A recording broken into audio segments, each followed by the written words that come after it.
Est-ce que mettre toujours plus d'armature dans son béton est forcément mieux? Pour répondre à cette question, il faut d'abord partir du mode de rupture d'une poutre. Lorsqu'une poutre est soumise à son propre poids et aux charges, elle se fléchit. À l'œil nu, on ne voit pas grand-chose. Mais si l'on considère un petit élément de poutre, avant la flexion, sa section est rectangulaire, après la flexion, elle se comporte comme un secteur de cercle. Les fibres du bas sont allongées, celles du haut raccourcies. Entre les deux, il existe une fibre dont la longueur ne varie pas, qu'on appelle fibre neutre ou axe neutre. Au-dessus de cet axe, le béton est en compression, en dessous, ce sont les armatures qui travaillent en traction.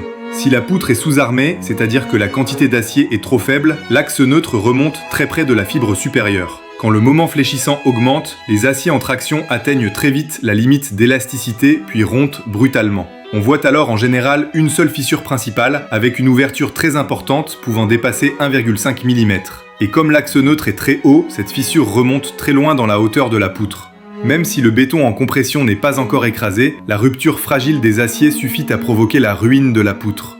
Il s'agit d'une rupture fragile, soudaine, sans véritable avertissement, donc très dangereuse. Si, au contraire, la poutre est correctement dimensionnée, avec une armature raisonnable, l'axe neutre se situe à une position appropriée. Sous l'effet du moment fléchissant, les armatures en traction atteignent d'abord la limite d'élasticité et se mettent à plastifier. À ce stade, des fissures apparaissent en sous-face, mais la poutre conserve encore sa capacité portante. Pour que la ruine soit complète, l'acier doit passer par une phase de plastification puis d'écrouissage, et ce n'est qu'ensuite, lorsque le béton comprimé en tête commence à s'écraser, que les déformations augmentent fortement et que la poutre finit par céder. Ce mode de ruine est dit ductile. Il se développe sur une durée relativement longue, s'accompagne de signes précurseurs visibles, fissuration, flèches importantes, et laisse un temps d'alerte pour évacuer. C'est le comportement recherché en génie civil.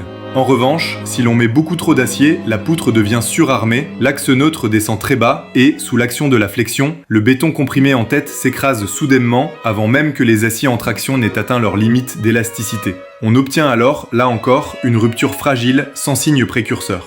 Autrement dit, une poutre surarmée ne se contente pas de gaspiller de l'acier, elle conduit surtout à un mode de ruine brutal, sans avertissement, particulièrement dangereux. C'est pourquoi, en dimensionnement des structures en béton armé, les règlements n'autorisent que des sections légèrement sous-armées à comportement ductile et interdisent les sections surarmées.